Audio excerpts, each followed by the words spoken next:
विरासत टैक्स पर सुलगी सियासत। कांग्रेस का मंत्र है कांग्रेस की लूट, जिंदगी के साथ भी और जिंदगी के बाद भी। सैम के बयान से कांग्रेस की आफत। All the members of the महागठबंधन, जो पिट्रोडा जी ने कहा है वो उनकी राय है, पर भारतीय राष्ट्रीय कांग्रेस का पोजीशन नहीं है। चुनावी चाल में अब शह और मां। कांग्रेस पार्टी सैम पित्रोड़ा के बयान के बाद कंप्लीटली एक्सपोज हो गई। 1947 से अभी तक तो आप कांग्रेस को ही कोसते थे, हमारी ही सरकारें थी, आज तक तो ऐसा नहीं हुआ। कांग्रेस के शासनकाल में लोग ज्यादा समृद्ध बने।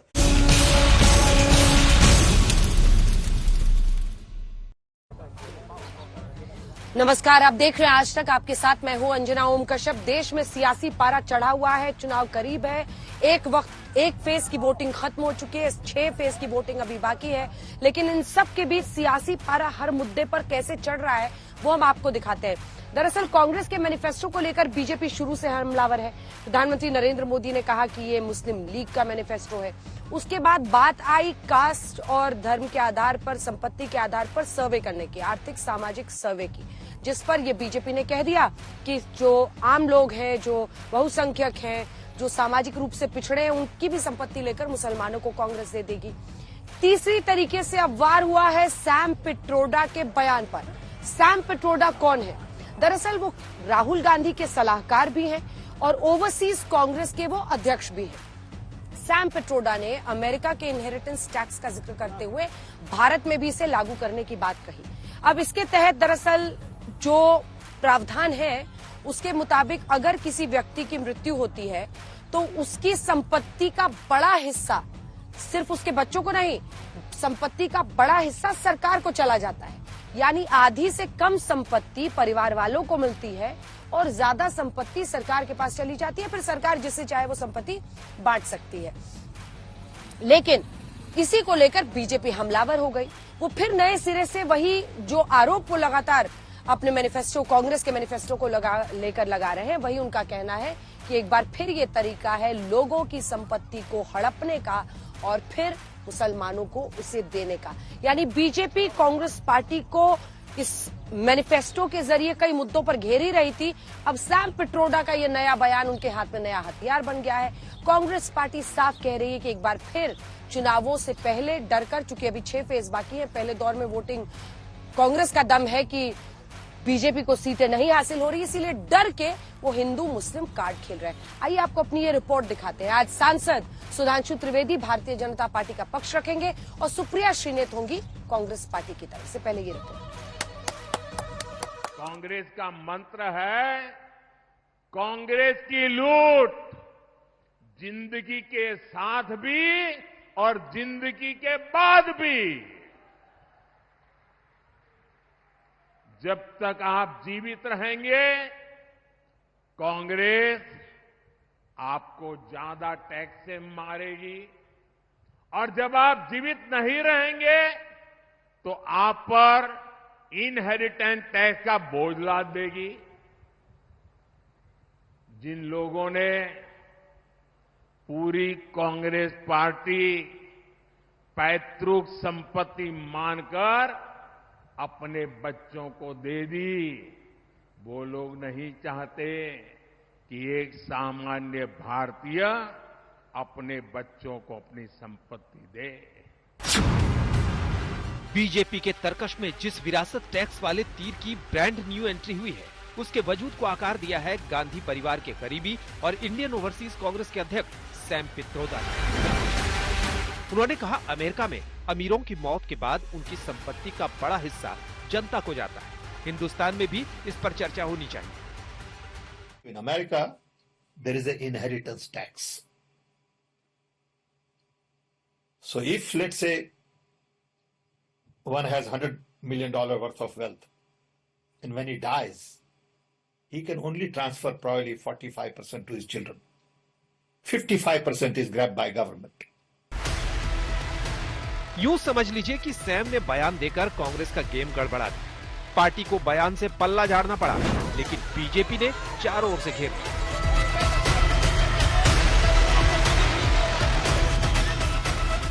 मैं साफ कह देना चाहता हूं, इस मामले पे जो पित्रोदा जी ने कहा है वो उनकी राय है, पर भारतीय राष्ट्रीय कांग्रेस का पोजीशन नहीं है। ये जानबूझकर सनसनीखेज रंग दिया जा रहा है प्रधानमंत्री द्वारा, प्रधानमंत्री के सलाहकारों द्वारा, ताकि ध्यान मुद्दों से हटाया जाए। सैम पित्रोदा जी के बयान ने कांग्रेस का मकसद देश के सामने स्पष्ट कर दिया है। वो देश के जनता की निजी संपत्ति का सर्वे कर निजी संपत्ति को सरकारी खजाने में डालकर जो उन्होंने यूपीए के शासन में तय की थी प्रायोरिटी कि देश के संसाधन पर सबसे पहला अधिकार माइनॉरिटी और उसमें भी मुस्लिम लोगों का है, उस प्रकार से इसका बंटवारा करना चाहती है। सैम पित्रोदा के बयान से कांग्रेस ने किनारा तो किया, लेकिन विवाद की चिंगारी नहीं बुझी और ना ही बीजेपी का चौतरफा हमला था। आप जितना भी इनकम टैक्स लेना है ले लो, लेकिन ऐसे हम सर्वे करके वेल्थ रीडिस्ट्रीब्यूट करते हैं, ये माओवादी मनस्थिति है। ये माओवादी मनस्थिति नहीं चलेगा। कांग्रेस आपकी कार ले लेगी, कांग्रेस आपका सोना ले लेगी, कांग्रेस आपका पैसा ले लेगी, कांग्रेस आपकी संपत्ति ले लेगी। 1947 से अभी तक तो आप कांग्रेस को ही कोसते थे, हमारी ही सरकारें थी। आज तक तो ऐसा नहीं हुआ, आज तक तो किसी का पैसा नहीं लिया गया। असलियत यह है कि कांग्रेस के शासनकाल में लोग ज्यादा समृद्ध बने। उधर मंगलसूत्र वाली सियासत की लड़ाई भी दिलचस्प हो चली। पीएम मोदी के पॉलिटिको इमोशनल अटैक पर प्रियंका गांधी शुद्ध इमोशनल काउंटर अटैक कर रही हैं। हमारी माताओं बहनों के पास जो स्त्री धन होता है, जो मंगलसूत्र होता है, उसका सर्वे करेंगे। और फिर उनके एक नेता ने तो भाषण में कहा एक्सरे किया जाएगा। क्या स्त्री धन पर हाथ लगा सकते हैं? क्या मंगलसूत्र पर हाथ लगा सकते हैं? क्या ये पंजे की ये ताकत? भाइयों बहनों, राजस्थान में से एक भी पंजा बचना नहीं चाहिए। भाइयों, कैसी कैसी बहकी बहकी बातें पिछले 2 दिनों में अब ये शुरू हुआ है कि कांग्रेस पार्टी चाहती है कि आपके मंगलसूत्र और आपका सोना आपसे छीन ले। 70 सालों से ये देश स्वतंत्र है, 55 सालों के लिए कांग्रेस की सरकार रही है। किसी ने आपसे सोना छीना, आपके मंगलसूत्र छीने? इंदिरा गांधी ने अपना सोना, जब जंग हुई थी, अपना सोना देश को दिया। मेरी मां का मंगलसूत्र इस देश को कुर्बान हुआ है। इस पूरे सियासी घमासान के बीच कांग्रेस के घोषणा पत्र पर मचे घमासान पर सफाई देने खुद राहुल गांधी सामने आए। दूसरी ओर प्रियंका गांधी ने पूछ लिया कि 10 साल में किया क्या है। नरेंद्र मोदी को देखिए, जैसे ही मैंने एक्सरे का शब्द प्रयोग किया, मैंने सिर्फ यह कहा कि टेस्ट करते हैं अन्याय कितना है। सारे के सारे खड़े हो गए। देश को तोड़ने की कोशिश हो रही है, देश को बांटने की कोशिश हो रही है। एक्सरे से क्या बटेगा, कैसे बटेगा? एक्सरे से सिर्फ 90% को यह पता लगेगा कि उनकी भागीदारी कितनी है।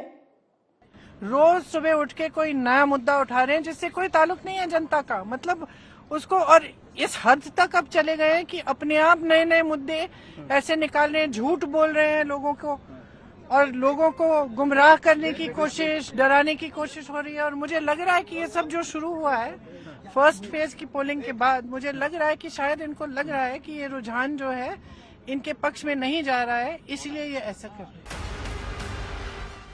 घोषणा पत्र में कांग्रेस के वादों और विरासत टैक्स के शगुफे पर सियासी टक्कर जारी है, लेकिन इस बीच दूसरे चरण के मतदान के लिए प्रचार का शोर थम गया है। 26 अप्रैल को 13 राज्यों और केंद्र शासित प्रदेशों की 88 सीटों पर वोट डाले जाएंगे।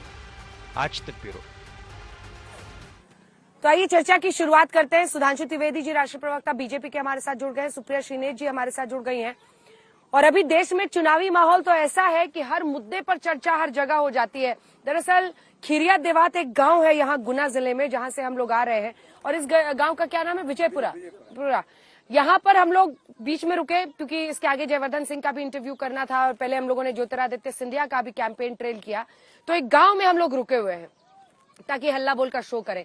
शादी का यहाँ पर माहौल है, सुधांशु जी, सिप्रिया जी, और यहाँ पर भी चर्चा तेज हो गई। देखिए, मुझे लगता है हल्दी का रस्म हुआ, ये दिखा दीजिए। जिनकी शादी हो रही है उनके जीजा जी हैं, उन पर हल्दी का पूरा एकदम खेल यहाँ पर चल रहा था।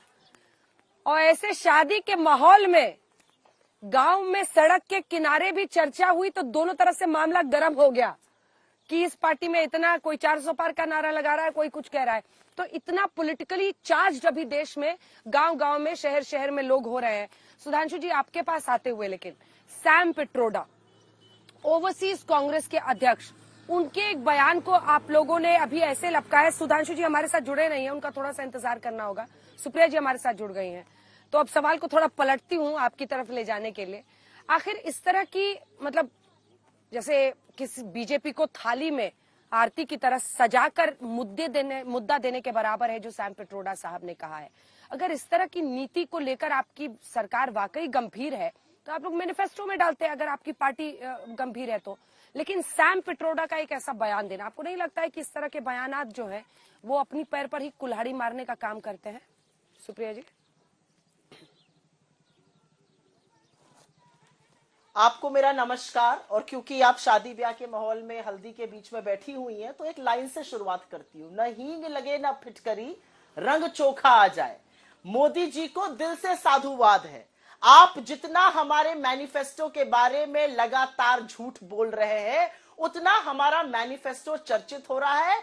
हाथ और करबद्ध आपको बहुत बहुत धन्यवाद उसका। जो लोग नहीं भी पढ़ते मैनिफेस्टो, अब वो भी पढ़ रहे हैं और उनको भी पता चल रहा है कितना क्रांतिकारी, कितना संतुलित, कितना उम्दा मैनिफेस्टो है। और लोग निकल निकल के अब सामने आकर कह रहे हैं, चाहे वो प्रोफेसर्स हो, चाहे वो आम आदमी हो, चाहे वो युवा हो, और हर जगह मैं देख रही हूं, मैं लल्लन टॉप पे आपके एक आम है उस पे देख रही थी, लोग कह रहे हैं कि इस मैनिफेस्टो में ऐसा कुछ है ही नहीं जो मोदी जी बात कर रहे हैं। तो बहुत साधुवाद है मोदी जी का, पहली बात।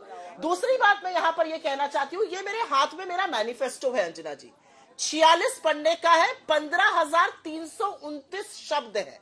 इसमें एक भी शब्द जो अभी तक मोदी जी ने कहा है, पहले वो मुस्लिम लीग की छाप बता रहे थे, फिर वो मंगलसूत्र पर पंजे का हाथ बताने लगे, फिर वो किसी इनहेरिटेंस टैक्स की बात करने लगे। इनमें से एक भी शब्द अगर यहां पर हो तो या तो मैं राजनीति छोड़ दूंगी या मोदी जी 15 लाख सबके अकाउंट में डाल दे। एक भी ऐसा शब्द यहां पर नहीं है। सैम पिट्रोडा जी ने जो कहा वो उनका निजी बयान हो सकता है, लेकिन इनहेरिटेंस टैक्स की बात करना, किसी के मरने पर उसके परिवार वालों को पैसा देकर विरासत में कोई चीज मिले, इसकी चर्चा नरेंद्र मोदी के फाइनेंस मिनिस्टर ने, अरुण जेटली जी ने लगातार की है। इसकी चिंता जयंत सिन्हा ने, जो minister of state for finance थे और उसके बाद वो बड़े पद पर स्टैंडिंग कमेटी ऑन फाइनेंस के अध्यक्ष रहे, उन्होंने दी है। 2014 से बोल रहे हैं। मेरे पास कुछ ट्वीट्स हैं अमित मालविया के, जो फेक न्यूज फैक्ट्री के सरगना है, पता नहीं क्यों डिलीट कर दिया। मेरे पास अरुण जेटली जी की बातें हैं, मेरे पास इनहेरिटेंस टैक्स से कितनी बढ़िया बढ़िया चीजें हो सकती हैं अस्पतालों में, विद्यालयों में, अरुण जेटली जी के बयान हैं। 2019 की रिपोर्ट है कि इनहेरिटेंस टैक्स आ सकता है। ये सारी चीजें मेरे हाथ में रखी हुई हैं। लेकिन मैं यहां पर एक बात करना चाहती हूं, और बात इसलिए करनी जरूरी है क्योंकि मोदी जी ने 10 साल के शासन काल में अंजना जी 2 भारत बनाए हैं, और 2 भारत वो बनाए हैं, एक भारत जो G20 पे बाजी बाजी बाजी बाजी करता है, और एक दूसरा भारत जिसको पर्दे से ढकना पड़ रहा है G20 के दौरान। एक भारत जहां पर एक आदमी 1600 करोड़ रुपए रोज के कमा रहा है, एक दूसरा भारत जहां पर किसान 27 रुपए रोज में गुजर बसर कर रहा है, एक भारत जहां पर लाखों करोड़ों की चकाचौंध है, और एक दूसरा भारत जहां पर सब्जी बेचने वाला रामेश्वरम डबडबाई आंखों से कहता है हमारी गुजर नहीं हो रही। एक भारत जहां पर 50% सबसे गरीब लोगों से 64% जीएसटी का टैक्स ऐंठा जा रहा है, और एक दूसरा भारत जहां पर लगातार अरबपति बन रहे हैं। तो मोदी जी ने ये जो अमीरों और गरीबों के बीच की खाई है, इसको बहुत बढ़ा दिया है। इसको घटाना पड़ेगा, लेकिन घटाने के लिए हमें किसी से लेने की जरूरत नहीं है। हमने 55 साल सरकार चलाई है, कभी ऐसा हमने किया? अरे राजीव गांधी जी ने तो 1985 में एस्टेट टैक्स को एबॉलिश किया था। हमने 27 करोड़ लोगों को गरीबी की सीमा रेखा से निकाला। क्या किसी से एक नया पैसा लिया? किसी की संपत्ति, किसी की चीज, किसी की कार, किसी का मंगलसूत्र लिया? नहीं लिया। और ऐसा करना जरूरी भी नहीं था, क्योंकि आपको लकीर छोटी करने के लिए बड़ी लकीर खींचनी पड़ती है। हमने नीति निर्माण किया, हम मनरेगा लाए, हम खाद्य सुरक्षा लाए, हम शिक्षा और सूचना का अधिकार लाए। ऐसी चीजों से हमने गरीबों को अमीर बनाया। मोदी जी ने क्या किया? मोदी जी ने 23 करोड़ को पहले तो गरीबी की सीमा रेखा के नीचे ढकेला और सिर्फ अमीरों पर ध्यान दिया। मैं अंत में एक बात जरूर कहती हूं, और वो बात कह के मैं अपनी बात अंत करती हूं। मुझे लगता है अगर बीजेपी के प्रवक्ता आ गए होंगे तो आप वहां जाना चाहिएगा। मैं अंत में सिर्फ एक बात कहती हूं, नरेंद्र मोदी जी ने इस देश के सामने अपना गरीब विरोधी चेहरा बेनकाब कर दिया। क्योंकि मेरे पास सिर्फ एक सवाल है आज प्रधानमंत्री के लिए। हम डंके की चोट पर कहते हैं कि हमें गिनती करानी चाहिए, पिछड़े, दलित, आदिवासी और सामान्य वर्ग के गरीबों के लिए गिनती होनी चाहिए, लोगों को लाभ मिलना चाहिए, ऐसे ही नीति निर्माण होना चाहिए। क्या मोदी जी उसके पक्षधर है या उसके खिलाफ है? इस बात का हाँ या ना बोल दे, दूध का दूध और पानी का पानी हो जाएगा। हमारे मैनिफेस्टो पे लगातार उनको झूठ नहीं बोलना पड़ेगा।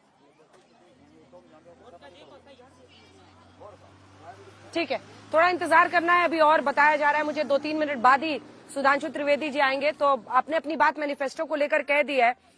जैसा मैंने आपको बताया, शादी का यहाँ पर माहौल एक बार फिर से यहाँ पर दिखा दीजिए। बहुत सारे रिश्तेदार और लोग हैं। आप लोगों को पता है कि कांग्रेस पार्टी बीजेपी पार्टी के अपना घोषणा पत्र में क्या है? यहाँ पता है? किसी को पता है? क्या सोचते हैं आप चुनाव को लेकर? क्या सोचते हैं? अच्छा, मोदी है तो मुमकिन है। सुप्रिया जी, यहाँ पर कुछ लोग हैं जो मोदी को लेकर ये कह रहे हैं मोदी है तो मुमकिन है। मैनिफेस्टो में तो बस एक रियलिटी चेक करना चाह रही थी। इधर बहुत सारे रिश्तेदार उस पेड़ के नीचे भी छाए में बैठे हुए दिखा दीजिए। हल्दी का रस्म यहाँ पर चल रहा है। मुझे लगता है कि टीवी पर कहाँ गाँव की तस्वीर उतनी आ पाती है, तो आज लोगों को देश भर में दिखाया जाए कि क्या गाँव में लोगों की सोच है चुनावों को लेकर। बहुत ज्यादा लोग खुलकर नहीं बोलते हैं, लेकिन किसके घोषणा पत्र में क्या है नहीं है, ये सब क्या सिर्फ स्टूडियो और बड़ी बड़ी पार्टियों के दफ्तरों में रहकर बहस सिमट जाती है, या गांव में जो लोग हैं उन तक भी ये बहस पहुंचती है? लेकिन प्रधानमंत्री को लेकर उनकी लोकप्रियता यहाँ पर दिख रही है। 400 पार का नारा लोग लगा रहे हैं। सुधांशु जी का महाराज कौन? सिंधिया जी। अच्छा, ये गुना का इलाका है तो सिंधिया, ज्योतिरादित्य सिंधिया यहाँ से चुनावी मैदान में लड़ रहे हैं। दरअसल सबसे पहले उनकी दादी विजय राजे सिंधिया, जो कि 6 बार सांसद रही, 4 बार पिता उनके रहे, फिर 4 बार ये रहे, लेकिन 2019 में बीजेपी ने ये सेंध लगा दी थी उन परिवार के किले में। अब वापस वो लड़ रहे हैं बीजेपी के टिकट पर। लेकिन इन सब के बीच वापस आते हुए, क्योंकि मैं चाह रही हूँ कि वन साइडेड डिबेट ना हो, आपने अपनी बात कह ली है, लेकिन मुझे दूसरे प्रश्न के लिए भी आप ही के पास आना पड़ेगा। अभी जो सुधांशु जी के जुड़ने में थोड़ा वक्त है। सवाल यह है कि पहले से ही चूंकि आप लोगों का अलायंस डीएमके जैसी पार्टियों के साथ है, और इसका असर आप माने न माने सुप्रिया जी दिखा था राज्यों के चुनाव में, जब डीएमके ने सनातन के खिलाफ डेंगू और बीमारियों से तुलना की थी। उस समय भी ये इमेज आप लोगों पर किसी न किसी तरीके से कांग्रेस पर जोड़ा गया और उसका असर चुनावों में दिखा था। अब नए सिरे से जब इस तरह की बातें की जाती है, क्या उसका खामियाजा कांग्रेस पार्टी को भुगतना पड़ेगा? ये बताते हुए जरा पहले आपको खबर बता दें। इस वक्त की जो खबर आ रही है, मुझे बताया जा रहा है बैतूल में कांग्रेस पर प्रधानमंत्री मोदी का हमला। कांग्रेस ने संविधान की भावना तोड़ी, ये पीएम मोदी कह रहे हैं। कांग्रेस ने बाबा साहब का अपमान किया। कांग्रेस को एससी, एसटी, ओबीसी से नफरत है, ये उनका आरोप है। जल्दी से एक रिएक्शन। अब हमारे साथ सुधांशु जी भी जुड़ गए हैं, तो पहले सुधांशु जी से ही सुप्रिया जी एक रिएक्शन जल्दी से ले लेते हैं। सुधांशु जी, सैम पित्रोडा ओवरसीज कांग्रेस के अध्यक्ष, इनहेरिटेंस टैक्स को लेकर उनका ये बयान, कांग्रेस कह रही है उनका निजी बयान है, तो कांग्रेस पार्टी वाले खुद ही कह रहे हैं कि नहीं हम लोग ऐसा कुछ नहीं लागू करने वाले हैं, तो बीजेपी इसको इतना बड़ा मुद्दा क्यों बना रही है? क्यों बार बार आप लोग ये कह रहे हैं कि मुस्लिमों को संपत्ति दे देंगे? और सुप्रिया जी भी आपको ललकार रही, वो कह रही कि पेज पे किस पन्ने पर कौन सी लाइन है मैनिफेस्टो में जिससे ये साबित होता है कि हम एससी, एसटी या अन्य जातियों के समाज के लोगों का लेकर संपत्ति मुसलमानों को दे देंगे? जवाब दीजिए सुधांशु जी। देखिए, ऐसा है कि जो उनके हाईटेक गुरु ने, कोई भी चीज कॉन्टेक्स्ट में देखी जाती, संदर्भ में। पहले राहुल गांधी बोल चुके थे कि सर्वे कराएंगे, एक्सरे कराएंगे। अब एक्सरे साफ कर दिया है सैम पित्रोदा जी ने। हाईटेक गुरु है, एकदम क्लियर कर दिया कि उनका मतलब क्या था कि संपत्ति पर टैक्स लगाएंगे। और जो उन्होंने उदाहरण दिया अमेरिका का, वहां तो 45% तक इनहेरिटेंस टैक्स लगता है। आप अपने बेटे बेटी को संपत्ति देना चाहेंगे तो आपके ऊपर इतना सारा टैक्स लगाना पड़ेगा। तो अब मतलब इसमें कोई बचाव की गुंजाइश नहीं रह गई, क्योंकि जितने तेवर के साथ राहुल गांधी जी बोल रहे थे कि हम ये करेंगे, हम आर्थिक सर्वेक्षण कराएंगे, इंस्टीट्यूशनल सर्वे कराएंगे, ये उन्होंने बोला। और बोलने के बाद जो उनके गुरुजी ने बोला, अब एक्सरे साफ हो गया। जब एक बार एक्सरे हो गया ना अंजना जी, फिर वो आप शरीर पे क्या कपड़ा पहने हैं, कपड़े में ये दिख रहा नहीं दिख रहा, वो बात खत्म हो गई। वो सारी की सारी चीजें बहुत क्लियर कट दिख गई। और दूसरी बात जो हमने कहा कि मुस्लिमों को देने की बात, तो देंगे नहीं, ये दे चुके। मैं सारे दर्शकों से कहता हूं, क्या यह सच नहीं है कि सरकार के बाद अगर सबसे ज्यादा लैंड किसी के पास है तो वह है मुस्लिम वक्फ बोर्ड, 12 लाख एकड़ जमीन है। और यह सक्सेसिवली नेहरू जी से लेकर और मनमोहन सिंह जी की सरकारों ने उनको ज्यादा से ज्यादा ताकत दी। और अगर हमारी सरकार ना गई होती तो 2013 में तो ये लोग ये अमेंडमेंट करके गए थे कि अगर आपकी संपत्ति पे क्लेम कर ले, आप कोर्ट नहीं जा सकते, आपको उसके ट्रिब्यूनल में जाना पड़ेगा। अब मैं बता रहा हूं, SC ST OBC का आरक्षण यह अलीगढ़ मुस्लिम यूनिवर्सिटी और जामिया मिलिया में ले चुके हैं और लेके एक मुश्त मुस्लिमों को दे चुके हैं।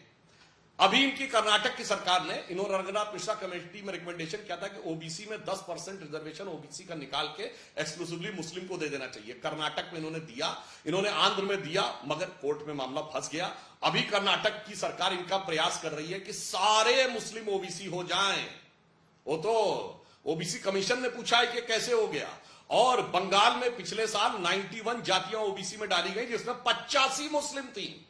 तो ओबीसी कमीशन ने पूछा ये कैसे, तो उन्होंने कहा ये कन्वर्ट होने से पहले थी इसलिए है। तो पूछा ऐसा कन्वर्जन कैसे हुआ, तो उसका जवाब नहीं है। और मैं पूछना दर्शकों से कहना चाहता हूं, एक एनिमी प्रॉपर्टी एक्ट भी आया था जो इन्हीं की सरकार के जमाने में आया था 65 में। उसमें रिलैक्सेशन करके, यानी उन सारे लोगों की संपत्ति उन लोगों को देना चाहते थे जो मुस्लिम यहां हैं या बाहर हैं।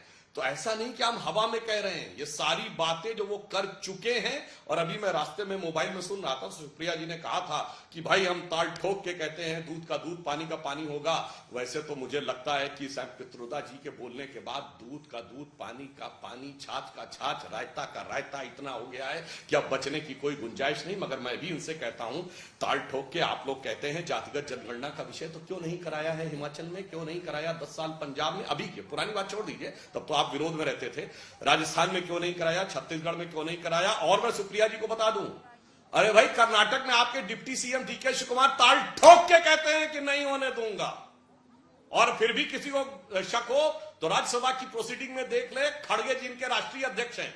जब उन्होंने बोला तो हमारे संसदीय कार्य मंत्री प्रहलाद जोशी जी ने खड़े होकर कहा कि आपका कर्नाटका का डिप्टी सीएम तो यह बोलता है कि नहीं होने देंगे और ताल ठोक के बोलता है। तो इनके अध्यक्ष कितने निरीह होके कहते हैं, अब वो तो जैसा आप सोच रहे हैं वैसा वो लोग सोचते हैं। तो मैं दर्शकों से कहता हूं, इन लोगों का दोहरा चरित्र देखिए। जो इन्होंने नहीं किया था, यानी जिसका विरोध किया था इन्होंने पिछले 50-60 साल में, डंके की चोट पे विरोध किया था, और आज भी डंके की चोट पे विरोध कर रहे हैं, वही वो कह रहे हैं। मगर अब इनकी बिल्कुल मंशा साफ हो गई है कि ये अपनी विरासत तो किसी को नहीं देना चाहते। ये सारे दल ऐसे हैं, मेरी विरासत तो मेरे पास रहनी चाहिए। हम तो उन ट्रस्टों के मालिक हैं जिनमें हजारों हजारों करोड़ की संपत्ति है, वो तो पीढ़ी दर पीढ़ी ट्रांसफर होती रहनी चाहिए इन सारी पार्टियों की। मगर एक आम आदमी की विरासत के ऊपर इनकी पूरी नजर लगी हुई है। और मैं तो ये भी कहना चाहता हूं, अगर विदेश से बैठ के सैम पित्रोदा ये बोल रहे हैं तो ये कौन सी शक्तियां संचालित कर रही हैं। इनके मैनिफेस्टो में विदेश की फोटो थी, अब समझ में आ रहा विदेश की फोटो नहीं, विदेश की छाप दी है। तो इस बात से इनकार नहीं किया जा सकता कौन कौन सी शक्तियां इनसे इस प्रकार के कार्य करवाने का प्रयास कर रही हैं, ताकि भारत की भविष्य में होने वाली आर्थिक शक्ति और भारत की जो विकास की यात्रा है उसमें किस प्रकार से अवरोध उत्पन्न किया जा सकता है। विदेश की फोटो नहीं, विदेश की छाप भी दिख रही है सोच में, ये उनका आरोप। ज्योतिरादित्य सिंधिया से भी मैं बात कर रही थी, उन्होंने भी यही आरोप लगाया सुप्रिया जी। उनका कहना है कि देश को पिंजरे में कैद करने वाली सोच लेकर ये आ रहे हैं, पीछे ले जाने की सोच लेकर आ रहे हैं। यहाँ जबकि डीबीटी के जरिए लोगों को मोबाइल पर पैसे का मैसेज मिल रहा है, आयुष्मान कार्ड मिल रहा है, देश को पीछे ले जाकर फिर से नए सिरे से जाति और धर्म के आधार पर सेंसस करके बांटना चाहते हैं। ऐसा ही शिवराज सिंह चौहान से लेकर मोहन यादव मुख्यमंत्री कह रहे हैं। ये आरोप क्या वाकई इनमें दम नहीं है? आखिर कास्ट सेंसस पर इतना जोर जिसको लेकर आप लोग आगे फिर कहते हैं कि संपत्ति का सही से फिर वितरण होना चाहिए, इसी को लेकर तो एक मतलब इन दोनों कड़ियों को जोड़कर बीजेपी ने हमला शुरू किया है ना, क्योंकि कास्ट सेंसस जब तक सिर्फ था अपने आप में हमले की वजह नहीं था, लेकिन रीडिस्ट्रीब्यूशन वाला जो मामला है वहीं से पूरी बात का बतंगड़ बन रहा है। सुप्रिया जी,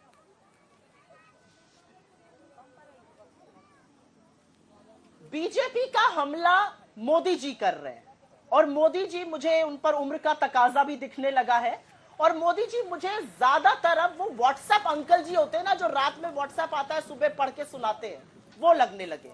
जो व्हाट्सएप में दिन भर चलता है, अगली चुनावी सभा में मोदी जी वो बोलते हैं। तो मुझे नहीं पता कि वो व्हाट्सएप खुद लिख रहे हैं या किसी का लिखा हुआ पढ़ रहे हैं, लेकिन व्हाट्सएप के अंकल नंबर 1 जी मोदी जी बन चुके हैं, ये मैं कहना चाहती हूँ।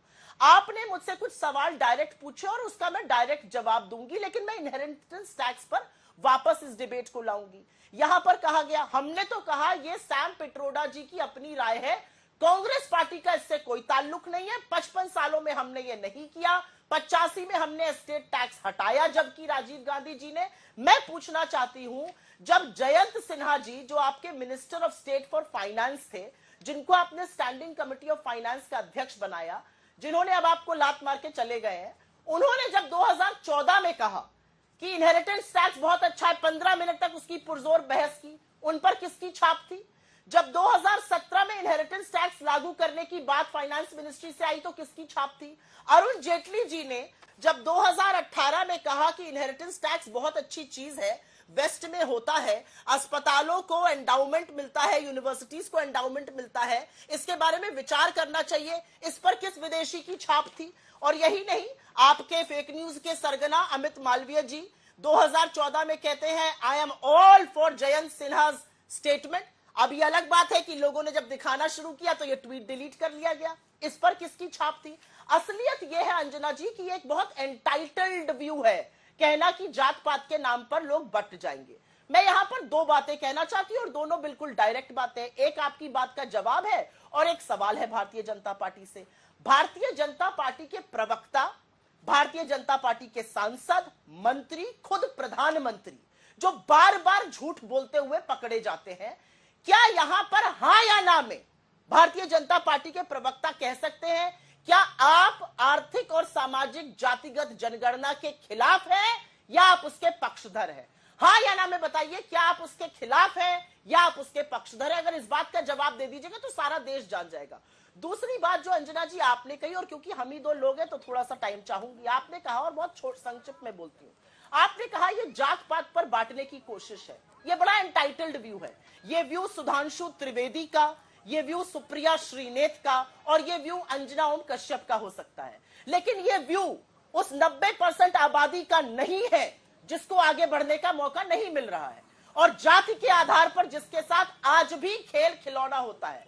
आप जिस गुना में हैं और वहां से थोड़ी ही दूर पर एक आदिवासी के सिर पर भाजपा का नेता 2023 में पेशाब करता है। क्यों करता है? क्योंकि वो एक पर्टिकुलर समुदाय से आता है। आपके और हमारे ऊपर कोई ये करके दिखा सकता है? ऐसी हरकत नहीं करके दिखा सकता है। प्रतिनिधित्व कम क्यों है? क्यों secretaries in government of India, क्यों एडिटर्स, क्यों ओनर्स ऑफ कंपनीज इतने कम हैं? क्या ये लोग कमतर हैं? क्या इनका दिमाग हमसे कम है? बिल्कुल नहीं, हमसे ज्यादा प्रखर है। मैं तो ये मानती हूँ मुझसे ज्यादा प्रखर है, आपसे शायद कम प्रखर हो, मुझसे ज्यादा प्रखर है। तो ये एक बहुत एंटाइटल्ड व्यू है। तो मुझे सबसे पहले यहाँ पर ये पता करना है कि मोदी जी ने सदन में कहा कि वो सपोर्ट करते हैं कास्ट सेंसस का, उनके लोग अब झूठ क्यों बोल रहे हैं? या तो हाँ या ना में बताएं, क्या आप सपोर्ट करते हैं या नहीं करते हैं? और मैंने दो भारतों की बात करी थी, एक वो भारत जो आपका चैनल मैं एग्जैक्टली यही सवाल उनसे पूछूंगी, आप बस मुझे मेरे सवाल का जवाब दे दीजिए। ठीक है सुप्रिया जी, हाँ आपने सिर्फ सवाल के पहले हिस्से का जवाब दिया। एक्चुअली मैं आ रही थी डिस्ट्रीब्यूशन ऑफ वेल्थ, ये जो वितरण संपत्ति के वितरण की बात कही गई है उसको लेकर पूरा बवाल, वहीं से लाइंस को बीजेपी कनेक्ट कर रही है, उस पर एक छोटा सा जवाब, फिर मैं सुधांशु जी से कास्ट सेंसस पे जवाब लूंगी। बहुत अच्छा सवाल है। आपकी जैसी मूर्धन्य पत्रकार से मुझे उम्मीद थी कि आप इसको जोड़कर ही सवाल पूछेगा। अच्छा सवाल आपने पूछा है। 15,329 शब्द है इस मैनिफेस्टो में, 46 पन्ने का है। बीजेपी दिखा दे कहां पर वितरण की बात है। कहां पर रीडिस्ट्रीब्यूशन की बात है? और मैं डंके की चोट पर कहती हूं ना, हमने 55 साल सरकार चलाई, हमने किसकी जेब से पैसा निकाल के गरीब को दिया? हमने गरीब को आगे बढ़ाया नीतियां बनाकर, हमने गरीब को आगे बढ़ाया नीति निर्माण करके, हमने गरीब को आगे बढ़ाया उसका हक देकर, किसी को कमतर नहीं किया। हमने 27 करोड़ गरीबों को गरीबी की सीमा रेखा से ऐसे ही थोड़ी निकाल दिया। हमारे जमाने में छोटे लघु मध्यम उद्योग मल्टीनेशनल्स बने, हमारे जमाने में लखपति करोड़पति बने, सबसे ज्यादा वृद्धि 7.8% ग्रोथ हमारे शासनकाल में हुई, जिसका फायदा अमीरों को भी हुआ, गरीबों को किससे हमने ले लिया? ये कहां से बातें आ रही हैं? और मैं यहां पर एक बात का जिक्र जरूर करना चाहती हूँ, प्रधानमंत्री ने जवाब दीजिए सुधांशु जी, इसका भी जवाब दीजिए अब्रुक जयसूर्य जी, और साथ ही वो जो कास्ट सेंसस पर कहने को रह नहीं गया। ठीक है, मंगलसूत्र पर भी सुधांशु जी, और कास्ट सेंसस पर आपकी पार्टी का क्लियर लाइन वो पूछ रही हैं, दोनों पर आपका जवाब बिल्कुल साफ। हाँ बिल्कुल साफ है, मैं दोनों बातों पे स्पष्ट जवाब देता हूं। जो सुप्रिया जी ने अभी अपना मैनिफेस्टो दिखाया, तो इसमें जो दूसरे वाले शख्स हैं ना, जो ना कांग्रेस के अध्यक्ष हैं, ना उपाध्यक्ष हैं, ना महामंत्री हैं, ना नेता प्रतिपक्ष हैं, मगर उनकी फोटो इस मैनिफेस्टो के ऊपर है, जो अपने आप में बताने के लिए पर्याप्त है कि किस कास्ट और किस समुदाय का वर्चस्व इनके ऊपर परमानेंट रहता है। उन्होंने ही अपने भाषण में बहुत साफ साफ बोला है कि हम इंस्टीट्यूशनल सर्वे कराएंगे और उसके बाद ये इंश्योर करेंगे कि किसका हक है उसे मिलना चाहिए। इसमें कोई किंतु परंतु का स्कोप नहीं रह गया। उसके बाद जो सैम पित्रोदा ने बोला, तो अब चाहे सुप्रिया जी कितनी सफाई दे लें, कहा जाता है बिगड़ी बात बने नहीं, लाख करो किनकोए, रहीमन बिगड़े दूध को मथे न माखनो। दूध फट गया, अब आप कुछ भी कर लीजिए, कुछ नहीं हो सकता। अब कास्ट सेंसस पे जवाब देना चाहते हैं। हमने तो बिहार में कास्ट सेंसस का कास्ट सर्वे का समर्थन किया, मगर आपने जवाब नहीं दिया कि आपका डिप्टी सीएम तो ताल ठोक के कह रहा है कि नहीं होने देंगे।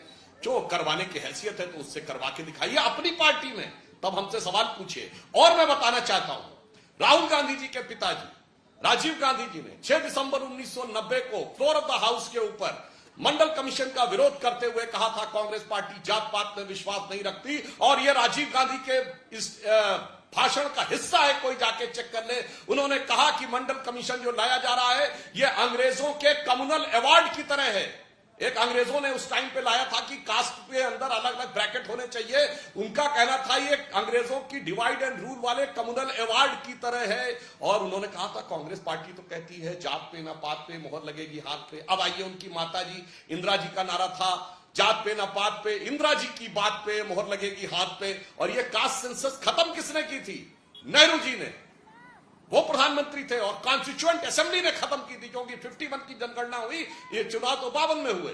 और क्यों खत्म किया था? आपने कहा था डिवाइड एंड रूल की पॉलिसी अंग्रेजों की। तो मैं आज पूछना चाहता हूं, नेहरू सही थे, इंदिरा जी सही थी, या राजीव गांधी सही थे, या राहुल गांधी सही है? जवाब तो आप दीजिए। हमने तो स्पष्ट कर दिया अपना मतलब, मगर आज तो आपकी स्थिति ये हो गई कि जो पार्टी कभी नारा लगाती थी जात पे ना पात पे, इंदिरा जी की बात पे मुहर लगेगी हाथ पे, और पुरखों की बात को रख के लात पे पार्टी ले आई फुटपाथ पे, क्योंकि अब पता है कि अब किसी प्रकार का और कुछ नहीं हो सकता। तो मैं ये भी इसीलिए मैं बताना चाहता हूं कि आपने एससी और ओबीसी का आरक्षण छीनकर, जिन्होंने काका कालेलकर कमेटी की रिपोर्ट से लेकर मंडल कमीशन की रिपोर्ट से लेकर सबको हमेशा रोक कर रखा, जिन्होंने कभी ओबीसी को कमीशन को संवैधानिक दर्जा नहीं दिया, आज सारी चीजें अगर हो रही हैं। और मैं फिर यहां एक बात कहना चाहता हूं, वास्तविकता में अगर देखा जाए तो भारत का जो इन्होंने कहा कि 55 साल पहले तक हमने शासन किया तो नहीं किया, तो 55 साल में आपने बहुत कुछ वो नहीं किया था जो कि आज की बात हो रही है। तो मैं मंगलसूत्र पर भी बता देना चाहता हूं, आज यदि प्रियंका जी ने मंगलसूत्र की बात कही, तो मंगलसूत्र का जवाब उन लोगों का भी देना चाहिए जिन सैनिकों ने अपने प्राण न्यौछावर कर दिए थे संसद की रक्षा के लिए। उन्होंने अपने मंगलसूत्र छोड़िए, उनके परिवार वालों ने मेडल तक लौटा दिए थे कि अफजल गुरु को फांसी नहीं हो रही थी, पर सोनिया जी की आंखों में वो नहीं आए थे। जिन लोगों ने अपने प्राण न्यौछावर किए 65 की लड़ाई में, 71 की लड़ाई में, और हम सब जाकर कूटनीति के टेबल पर हार के चले आए। 93,000 प्रिजनर ऑफ वॉर थे, उसके बाद हम पीओके सॉल्व नहीं कर पाए। छोड़िए, मैं दर्शकों से कहना चाहता हूं, हमने बांग्लादेश में 93,000 पाकिस्तान के कैदी छोड़े, और 54 कैदी जो हमारे थे, हमारी सेना के जवान, वो पाकिस्तान की जेल में थे, वो वापस नहीं लिए। उनके मंगलसूत्र का जवाब दीजिए, जिसे हम लोग कहते थे कि सैकड़ों हमीद ईद पर नहीं मिले, और ज्योति दीप ज्योति पर्व पर नहीं जले, और मिट गए सिंदूर मौत चूड़ियां हुई और जो चले गए वो लौट कर नहीं मिले और ये सुलह की शक्ल को संवारते रहे और जीतने के बाद बाजी हारते रहे, तो उसका जवाब देना होगा।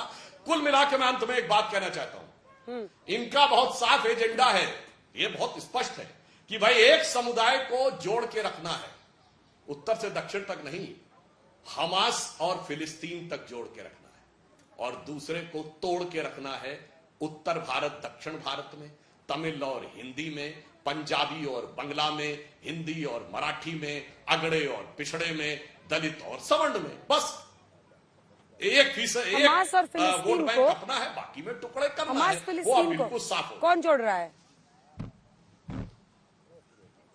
हमास फिलिस्तीन कांग्रेस वर्किंग कमेटी ने इजराइल हमास के बता रहा हूं, ये कांग्रेस वर्किंग कमेटी ने इजराइल हमास युद्ध के ऊपर प्रस्ताव पारित किया और उसमें हमास के लिए आतंकवाद शब्द का प्रयोग नहीं किया। नंबर 2, प्रियंका गांधी ने ट्वीट किया। नंबर 3, सोनिया गांधी ने आर्टिकल्स लिखे। बताइए किस इंटरनेशनल कॉन्फ्लिक्ट के ऊपर लिखे? ये चाइना ताइवान पे कभी लिखा है? रशिया यूक्रेन पे लिखा है? ये बताइए, ये इराक और कुवैत के ऊपर लिखा है? और इन्होंने हमास के लिए आतंकवादी शब्द नहीं प्रयोग किया और बुरहानपुर मध्य प्रदेश में इनके प्रत्याशी ने हमास जिंदाबाद के नारे लगवाए। केरल में जहां से राहुल गांधी सांसद हैं वहां हमास जिंदाबाद के वीडियो अवेलेबल है।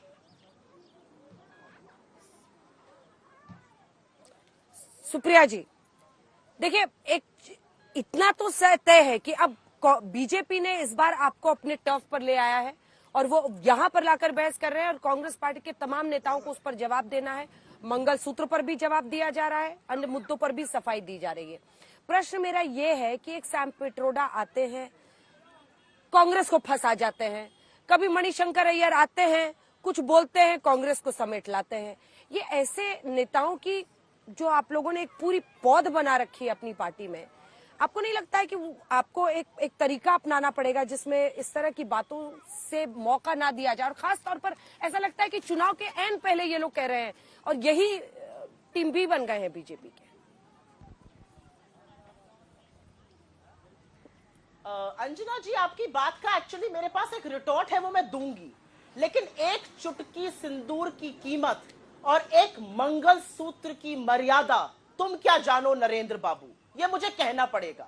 आप मंगलसूत्र की बात करते हैं, उस मंगलसूत्र की जो दाम्पत्य के सूत्र का सबसे पवित्र प्रतीक है। आप बात कर पाएंगे उन 20 जाबाजों की विधवाओं से जिनके लिए आपने गलवान में कह दिया कोई घुसा हुआ नहीं था? उनके मंगलसूत्र का जवाब दे पाएंगे?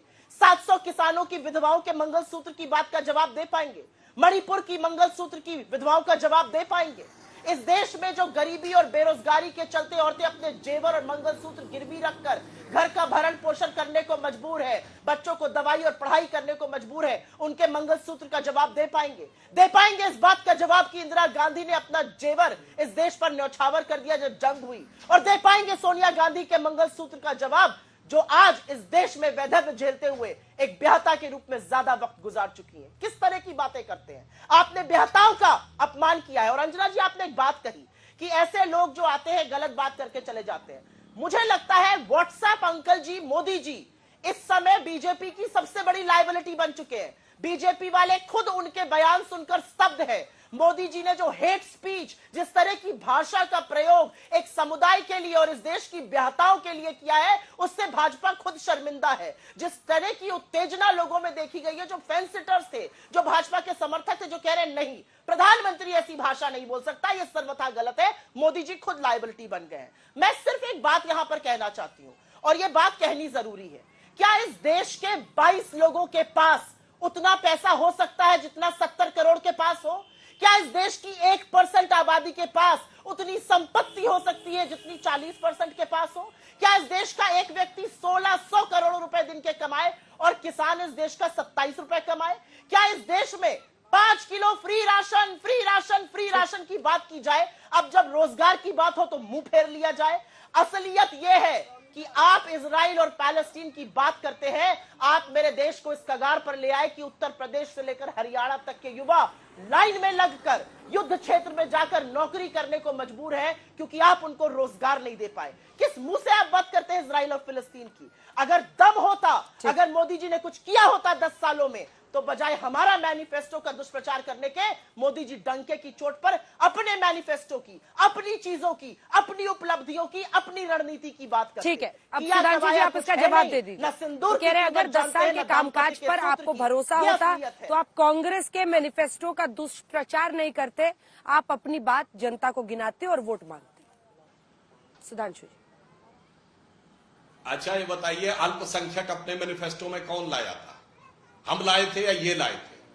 मुस्लिमों का पहला हक होना चाहिए, वो वीडियो अवेलेबल है। Minorities particularly Muslims, they should have the first right. ये हमारे प्रधानमंत्री का बयान है या इनके प्रधानमंत्री का बयान है?